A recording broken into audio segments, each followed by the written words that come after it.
زه د خوږې مینې دورانه بس جزاکم الله، زما د ګل پشان جانانه بس جزاکم الله.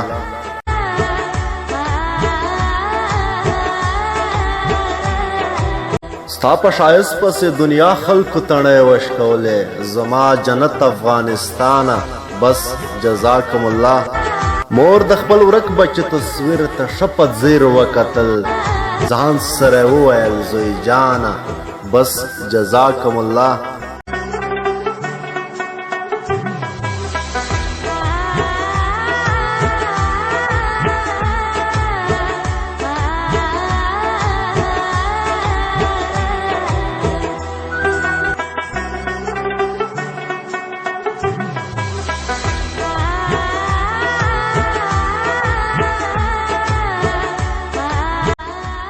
زما د غزل وروسته یې وویل چې څه ووایم، زما د غزل وروسته یې وویل چې څه ووایم، زما ملنګه علي جانه بس جزاکم الله.